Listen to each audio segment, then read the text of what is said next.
Good morning, students. My name is Kishore, lecturer in physics, KNHL Degree College, Elur. In the last classes, we have discussed the topic aberrations. That is Unit 1, second BSc, third semester. Now, the Unit 2, interference. మన last క్లాస్లో unit 1 aberrations గురించి తెలుసుకున్నాం.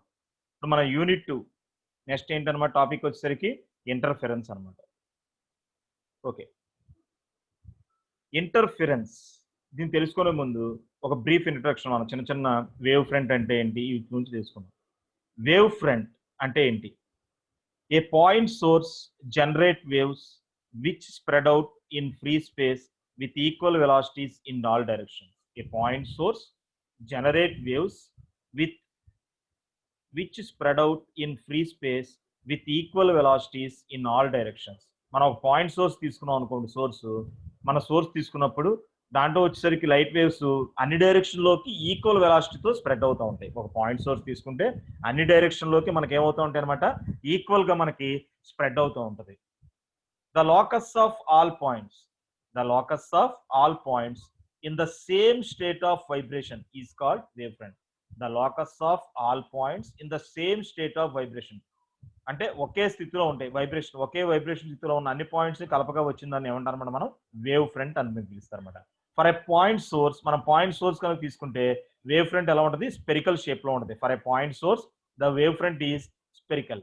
For a linear source the wave front is cylindrical. Linear source కనుక మనం తీసుకుంటే wave front ఎలా ఉంటుంది, cylindrical లో ఉంటాయి. For an infinite light beam the wave front is plane. Infinite light beam కనుక తీసుకుంటే మనకు వేవ్ ఫ్రంట్ ఎలా ఉంటుంది, ప్లేన్ గా ఉంటుంది. అంటే వేవ్ ఫ్రంట్ అంటే ఏంటి, ఏ పాయింట్ సోర్స్ మనం తీసుకుంటే which generate waves which spread out in free space with equal velocities in all directions. అన్ని డైరెక్షన్ లోనికి ఈక్వల్ వెలాసిటీతో మనకి స్ప్రెడ్ అవుతూ ఉంటుంది అనమాట.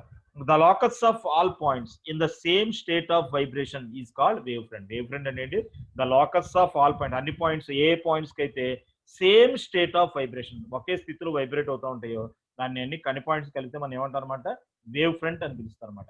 ఫర్ ఒక మనకు పాయింట్ సోర్స్ కనుక తీసుకుంటే for a point source the wave front is spherical. Point source కనుక తీసుకుంటే వేవ్ ఫ్రంట్ ఎలా ఉంటుంది, స్పెరికల్ షేప్ లో ఉంటుంది. For a linear source the wave front is cylindrical. Linear source కనుక తీసుకుంటే వేవ్ ఫ్రంట్ ఎలా ఉంటుంది అనమాట, సిలిండ్రికల్ అంటారు. For an infinite light beam the wave front is plane. Infinite light beam కనుక తీసుకుంటే వేవ్ ఫ్రంట్ ఎలా ఉంటుంది, ప్లేన్ గా ఉంటుంది అనమాట. ఇది జస్ట్ వేవ్ ఫ్రంట్. హైగన్ అనే సైంటిస్ట్ మనం చెప్పాడు, Huygens principle states that every point on the wave front is a source of secondary wavelet. Huygen అనే సైంటిస్ట్ ఏం చేశాడనమాట, వేవ్ ఫ్రంట్ లో ఏ పాయింట్ తీసుకున్నా కానీ అది సెకండరీ వేవ్లెట్ అంటే సెకండరీ సోర్స్ కింద మనకి పనిచేస్తాయి. Huygens principle states that every point on the wavefront is a source of secondary wavelets. Huygens principle ఏం చెప్తుంది, every point on the wavefront, wave front లో ఏ పాయింట్ తీసుకున్నా is a source of secondary wavelets. Secondary wavelets generate చేసే source కింద work చేస్తుంది అని చెప్పాడు అనమాట. ఓకే, ఇక్కడ నుంచి మన సిలబస్ ఇంటర్ఫరెన్స్ లో మీరు ఇంటర్మీడియట్ లో ఆల్రెడీ నేర్చుకున్నారు. మీకు ఫస్ట్ ఇయర్ లో కూడా చెప్పాను నేను, ప్రిన్సిపల్ ఆఫ్ సూపర్ పొజిషన్ అంటే ఏంటి. ఇంతకుముందు ప్రిన్సిపల్ ఆఫ్ సూపర్ పొజిషన్ చెప్పుకున్నప్పుడు మీకు ఫస్ట్ ఇయర్ లో ఇంటర్ఫరెన్స్ ఎలా వస్తాయి, బీట్స్ ఎలా వస్తాయి చెప్పుకున్నాం. Principle of superposition concept చెప్పినప్పుడు అదే మనం ఇంటర్ఫరెన్స్. ఆ చెప్పుకోబోయే ముందు ప్రిన్సిపల్ ఆఫ్ సూపర్ పొజిషన్ అంటే ఏంటి. when a medium is disturbed simultaneously by many number of waves, when a medium is disturbed simultaneously by many number of waves, the instantaneous resultant displacement of the medium at every instant is the algebraic sum of the displacements of the individual waves in the absence of others. When a medium is disturbed simultaneously by any number of waves, the instantaneous resultant displacement of the medium at every instant is the algebraic sum of the displacements of the individual waves in the absence of others. ఇంతకుముందు నేను చెప్పాను first year లో మనకి ఒక medium ని మనం many number of waves disturb create చేసాం అనుకో, దాని యొక్క resultant displacement of the medium at every instant, A instant లో అయినా సరే రిజల్టెంట్ డిస్ప్లేస్మెంట్ ఎలా ఉంటుంది, algebraic sum of the displacements of the individual waves in the absence of the others. ఒక మీడియం మనం ఇప్పుడు మన క్లాస్ రూమ్ ఉంది, మీ ఇంతకుముందు చెప్పాను ఒక క్లాస్ రూమ్ లో చాలా పర్సన్స్, ఇప్పుడు మన రూమ్ ఉంది, క్లాస్ రూమ్ ఉంది. ఇప్పుడు క్లాస్లో ఒక మెంబర్ మనిషి స్టార్ట్ అవుతాం డిస్టర్బెన్స్ క్రియేట్ చేస్తాం స్టార్ట్ చేస్తాడు, తన వల్ల ఓ డిస్టర్బెన్స్ క్రియేట్ అయింది.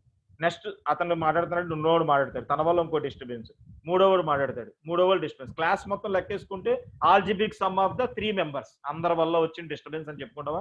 అలాగే ఒక మీడియం ని మనం ఒక వేవ్ ద్వారా మనం డిస్టర్బ్ చేసాం, దానికి డిస్ప్లేస్మెంట్ x1 అనుకున్నాం అనుకో, ఇంకో వేవ్ ద్వారా డిస్ప్లేస్మెంట్ x2 అనుకున్నాం అనుకో, ఇంకో వేవ్ ద్వారా డిస్టర్బెన్స్ క్రియేట్ చేస్తే x3 అనుకున్నాం అనుకో, అప్పుడు resultant displacement x is equal to ఎంత, x1 plus x2 plus x3 plus so on అనమాట. అది మన medium is disturbed simultaneously by any number of waves, the instantaneous resultant displacement of the medium at every instant is the algebraic sum of the displacement of the individual waves in the absence of other. దీన్ని అసలు కరెక్ట్గా ఇలా చెప్పాలి చూడండి ఒకసారి. This principle states that principle of superposition, the resultant displacement of the particle, the resultant displacement of a particle of the medium acted upon by 2 or more waves, ఒకటి అంతకన్నా ఎక్కువ, రెండు అంతకన్నా ఎక్కువ waves simultaneously is the algebraic sum of the displacements of the same particle due to individual waves. Due to individual waves. Principle of superposition అంటే ఏంటి? This principle states that the resultant displacement of the particle, the resultant displacement of the particle of the medium acted upon by మీడియంలోని particle acted upon by 2 or more waves, రెండు అంతకన్నా ఎక్కువ waves ద్వారా మనం particle ని మనం ఏం చేస్తాం, డిస్ప్లేస్మెంట్ ఇస్తే కనుక సైమల్టేనియస్లీ బై మెనీ నెంబర్ అంటే 2 ఆర్ మోర్ వేవ్స్ ద్వారా ఇస్తే రిజల్టెంట్ డిస్ప్లేస్మెంట్ ఏమవుతుంది, algebraic sum of the displacements of the same particle due to individual waves. ఏం చెప్పుకుందే మనం ఇంకో రకంగా చెప్పేది. This principle states that the resultant displacement of a particle, this principle states that the resultant displacement of a particle of the medium acted upon by 2 or more waves simultaneously, రెండు లేదా అంతకన్నా ఎక్కువ waves అన్నమాట ఒక particle of the medium పనిచేస్తే కనుక దాని యొక్క రిజల్టెంట్ డిస్ప్లేస్మెంట్ ఎలా ఉంటుంది, is the algebraic sum of the displacement of the same particle due to individual waves in the absence of other. మన 2 వేవ్స్ ఒకదాని యొక్క డిస్ప్లేస్మెంట్ y1 అనుకున్నాం అనుకోండి, ఇంకో దాని యొక్క డిస్ప్లేస్మెంట్ y2 అని అనుకో, రిజల్టెంట్ డిస్ప్లేస్మెంట్ ఎంత అవుతుంది, y is equal to y1 plus y2. ఈ ప్రిన్సిపల్ ఏమంటారన్నమాట, ప్రిన్సిపల్ ఆఫ్ సూపర్ పొజిషన్ అని పిలుస్తారు. Principle of superposition. ఈ సూపర్ పొజిషన్ అయినప్పుడే మనకి ఏం ఏర్పడుతుంది, ఇంటర్ఫరెన్స్ ఏర్పడుతుంది. ఇంటర్ఫరెన్స్ ఏర్పడాలంటే మనకి ఏమవ్వాలి, రెండు వేవ్స్ ఏమవ్వాలి, సూపర్ ఇంపోజ్ అవ్వాలి. ఈ సూపర్ ఇంపోజ్ అవ్వాలి. What is interference of light, అసలు ఇంటర్ఫరెన్స్ అంటే ఏంటి definition.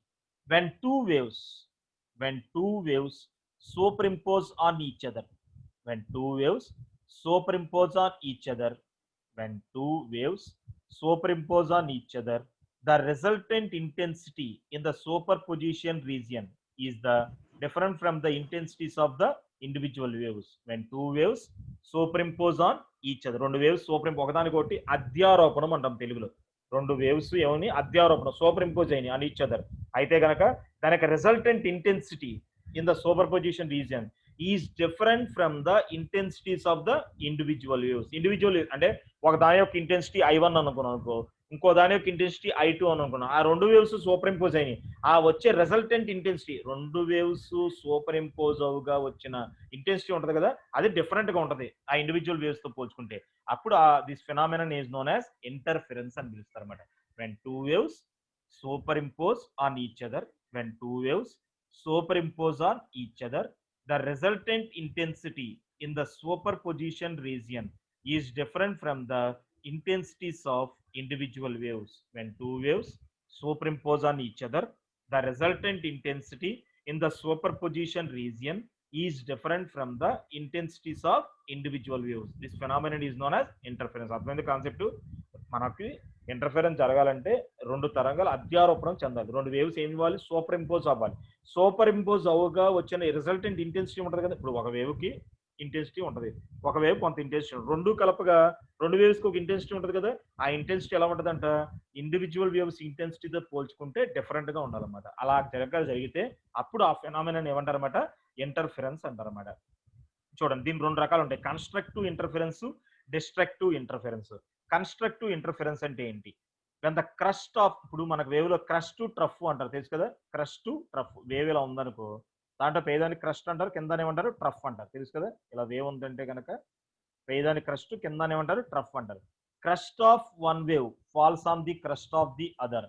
or trough of one wave falls on the trough of the other, the resultant intensity maximum. ఒక వేవ్ లో మనకు రెండు వేవ్స్ సూపర్ ఇంపోజ్ అవుతున్నాయి కదా, రెండు వేవ్స్ సూపర్ ఇంపోజ్ అయినప్పుడు మొదటి వేవ్ లో క్రస్ట్ వచ్చి రెండో వేవ్ తో క్రస్ట్ తో గానీ, లేదా మొదటి వేవ్ లో ట్రఫ్ వచ్చి రెండో వేవ్ లో ట్రఫ్ తో కనుక సూపర్ ఇంపోజ్ అయినాయి అనుకోండి, అప్పుడు ఇంటెన్సిటీ రిజల్టెంట్ ఇంటెన్సిటీ ఎలా ఉంటుందంట, మాక్సిమం ఉంటుంది అనమాట. This phenomenon is known as constructive interference. అప్పుడు ఆ ఫెనామినన్ ఏమంటారు అనమాట, కన్స్ట్రక్టివ్ ఇంటర్ఫరెన్స్ అంటారు. when the crust of one wave falls on the crust of the other, or trough of one wave falls on the trough of the other, then the resultant intensity is maximum. This phenomenon is known as constructive interference. అలా కాకుండా when the crust of one wave falls on the trough of the other, or trough of one wave falls on the crust of the other, then the resultant intensity becomes minimum. ఒక crust వెళ్ళి ఒక wave లో crust వెళ్ళి ఇంకో wave తో trough తో గానీ, లేదా ఒక వేవ్ లో ట్రఫ్ వెళ్ళి ఇంకో వేవ్ తో క్రస్ట్ తో గానీ ఇంటర్ఫియర్ అయింది అనుకోండి, అప్పుడు రిజల్టెంట్ ఇంటెన్సిటీ ఎలా ఉంటుందంట, మినిమం ఉంటుంది అన్నమాట. రిజల్టెంట్ ఇంటెన్సిటీ మినిమం ఉంటుంది. This phenomenon is known as destructive interference. ఆ ఫినామినన్ ఏమంటారన్నమాట, డిస్ట్రక్టివ్ ఇంటర్ఫరెన్స్ అని పిలుస్తారు అన్నమాట. అంటే when the crust of one wave falls on the crust of the other, or trough of one wave falls on the trough of the other, then the resultant intensity is maximum. Crust వెళ్ళి crust తో గానీ, trough వెళ్ళి trough తో గానీ interfere అయింది అనుకోండి, అప్పుడు intensity maximum ఉంటుంది. అలాంటి ఇంటర్ఫరెన్స్ ఏమంటారన్నమాట, కన్స్ట్రక్టివ్ ఇంటర్ఫరెన్స్ అంటారు. అలా కాకుండా ఒక వేవ్ లో క్రస్ట్ వెళ్ళి ఇంకో వేవ్ తో ట్రఫ్ లో గానీ, ఒక వేవ్ లో ట్రఫ్ వెళ్ళి ఇంకో వేవ్ తో క్రస్ట్ లో గానీ ఇంటర్ఫియర్ అయింది అనుకోండి, then resultant intensity becomes minimum. అప్పుడు ఇంటెన్సిటీ ఎలా ఉంటుంది అనమాట, తక్కువ, మినిమం ఉంటుంది అనమాట. ఆ ఫినామినన్ ఏమంటారన్నమాట, డిస్ట్రక్టివ్ ఇంటర్ఫరెన్స్ అని పిలుస్తారు. ఇది ఇంటర్ఫరెన్స్ అంటే. అర్థమైందా? ఇంటర్ఫరెన్స్ అంటే ఏంటి, when two waves superimpose on each other, the resultant intensity in the superposition region is different from the intensities of individual waves. రెండు వేవ్స్ సూపర్ ఇంపోజ్ అయినప్పుడు ఆ రిజల్టెంట్ ఇంటెన్సిటీ సూపర్ ఇంపోజ్ అయినప్పుడు region లో అది ఎలా ఉంటుందంట, ఇండివిజువల్ వేవ్స్ యొక్క intensities తో పోల్చుకుంటే డిఫరెంట్ గా ఉంటుంది అనమాట. ఆ ఫెనామినన్ ఏమని చెప్తారన్నమాట, ఆ ఫెనామినన్ ఏమంటారన్నమాట, ఇంటర్ఫరెన్స్ అంటారు. దాంట్లో ఒక వేవ్ లో క్రస్ట్ వెళ్ళి ఒక వేవ్ తో ట్రఫ్ లో గానీ, అదే ఒక వేవ్ లో క్రస్ట్ వెళ్ళి సెకండ్ వేవ్ లో క్రస్ట్ తో గానీ, అదే వేవ్ లో క్రస్ట్ ట్రఫ్ వెళ్ళి ఇంకో వేవ్ లో ట్రఫ్ తో గానీ ఇంటర్ఫియర్ అయినాయి అనుకోండి, ఇంటెన్సిటీ మాక్సిమం ఉంటుంది. ఆ ఫెనామినన్ ఏమంటారు, కన్స్ట్రక్టివ్ ఇంటర్ఫరెన్స్ అంటారు. అలా కాకుండా ఒక వేవ్ లో క్రస్ట్ వెళ్ళి రెండో వేవ్ లో ట్రఫ్ తో గానీ, ఒక వేవ్ లో ట్రఫ్ వెళ్ళి ఇంకో వేవ్ తో క్రస్ట్ తో గానీ ఇంటర్ఫియర్ అయింది అనుకోండి, రిజల్టెంట్ ఇంటెన్సిటీ ఎలా ఉంటుంది, మినిమం ఉంటుంది. ఈ ఫెనామినన్ ఏమంటారన్నమాట, డిస్ట్రక్టివ్ ఇంటర్ఫరెన్స్ అని పిలుస్తారు అన్నమాట. డిస్ట్రక్టివ్ ఇంటర్ఫరెన్స్ అని పిలుస్తారు. చూడండి, what are coherent sources. Coherent sources అంటే ఏంటి, మిమ్మల్ని ఎగ్జాంపుల్ కొహరెంట్ సోర్సెస్ అంటే ఏంటని అడిగాడు అనుకోండి, రెండు సోర్స్, కొహరెంట్ సోర్స్ రెండు సోర్సులు ఉండాలి. Two sources are set to be coherent. రెండు సోర్సుల్ని కొహరెంట్ సోర్సెస్ అని ఎప్పుడు పిలుస్తామంటే కనుక, if they have same frequency or nearly same. రెండు సోర్సులకి ఏముండాలి, ఇప్పుడు సూపర్ ఇంపోజ్ అవ్వాలంటే కంపల్సరీగా రెండు సోర్సులు ఉండాలి కదా, రెండు వేవ్స్ రావాలి కదా. Two sources are set to be coherent if they have same frequency or nearly same. అంటే రెండు సోర్సుల యొక్క ఫ్రీక్వెన్సీ సమానంగా ఉండాలి, లేదా నియర్లీ దాదాపుగా ఎలా ఉండాలి, సమానంగా ఉండాలి. Same wavelength are nearly same. దానికి వేవ్ లెంత్ ఎలా ఉండాలి, తరంగ ధైర్యం ఉండాలి. దానికి వేవ్ లెంత్ ఎలా ఉండాలి, సమానంగా ఉండాలి, లేదా దాదాపుగా సమానంగా ఉండాలి. Same amplitude are nearly same. దానికి కంపేర్ దాని మాక్సిమం డిస్ప్లేస్మెంట్. ఈ యాంప్లిట్యూడ్ ఎలా ఉండాలి, సమానంగా ఉండాలి, లేదా దాదాపుగా దగ్గరగా సమానంగా దగ్గరగా ఉండాలన్నమాట. Constant phase or zero phase. Phase ఎలా ఉండాలన్నమాట, దాని యొక్క ఫేజ్ ఎలా ఉండాలన్నమాట, కాన్స్టెంట్ గా ఉండాలి, లేదా అది ఫేజ్ ఎంత ఉండాలి, జీరో ఉండాలి.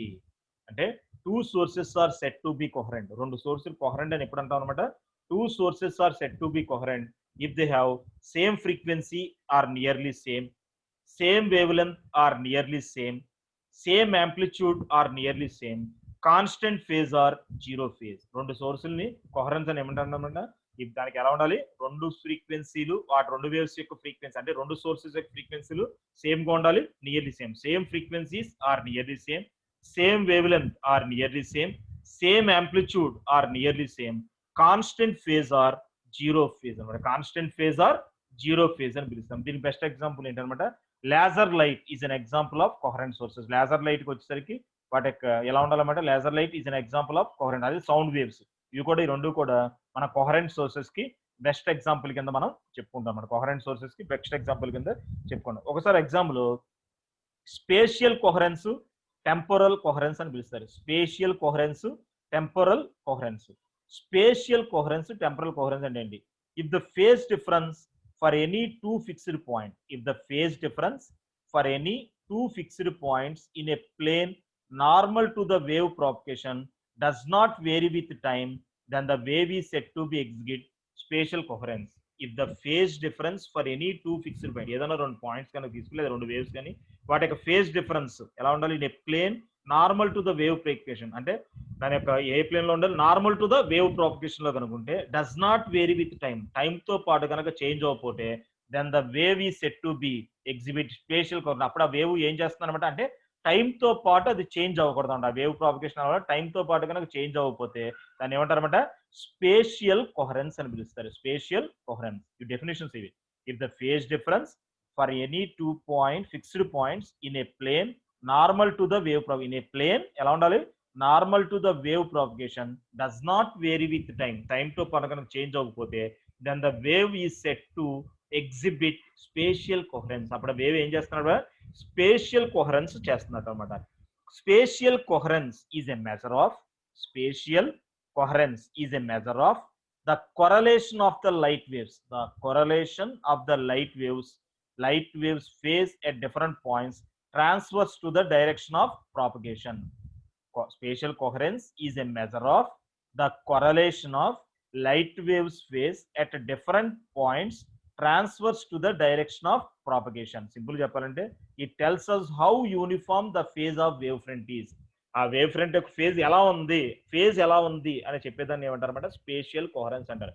Spatial coherence is a measure of correlation of the light waves, correlation of light waves phase, correlation of light waves phase at different points transverse to the direction of propagation, transverse గా ఉండాలి. It tells us how uniform the phase difference, how uniform the phase of wavefront is, how uniform the phase of wavefront is. Facial అలాగే spatial coherence describes the correlation అంటే ఏంటి? predictable relation. correlation అని పిలిస్తే predictable relationship అంటారు అన్నమాట. Spatial coherence describes the correlation between waves at different points in space, either lateral or longitudinal. Spatial coherence describes the correlation between the waves at different points in space, either lateral గానీ longitudinal గానీ. అలా కాకుండా temporal coherence అయితే ఏమవుతుందన్నమాట? Temporal coherence describes the correlation between waves observed at different moments of time. అంటే temporal coherence అనేది ఏమవుతుందన్నమాట? correlation between waves observed at different moments in time. అక్కడ time అనేది మారితే ఇక్కడ టైం చేంజ్ అవుతుంది. Temporal coherence describes the correlation between the waves observed at different moments in time. Temporal coherence is a measure of average correlation between the value of wave and itself delayed by time. Temporal coherence is the measure of the average correlation between the value of the wave and itself delayed by time at any pair of times. Temporal coherence tells us how monochromatic source is. అంటే temporal coherence ఏం చెప్పుద్ది అన్నప్పుడు మనం తీసుకున్న monochromatic source ఎలా ఉంది అని చెప్పుద్ది అనమాట. Temporal coherence tells us how the monochromatic source is. In other words, it characterizes how well a wave can interfere with itself at different time. ఇంక విధంగా చెప్పాలంటే ఎలా చెప్పొచ్చు అనమాట? The characterizes how well a wave can interfere. ఒక wave ఎలా interfere అవుద్ది it self at a different టైంలో వేవ్ ఎలా ఇంటర్ఫేర్ అవుద్ది అని చెప్పేదాన్ని ఏమంటారన్నమాట? టెంపోరల్ కోహరెన్స్ అని పిలుస్తారు. టెంపరల్, ఇవి షార్ట్ ఆన్సర్ అడిగితే అడగొచ్చమ్మా. స్పేషియల్ కోహరెన్స్, టెంపరల్ కోహరెన్స్ అని పిలుస్తారు.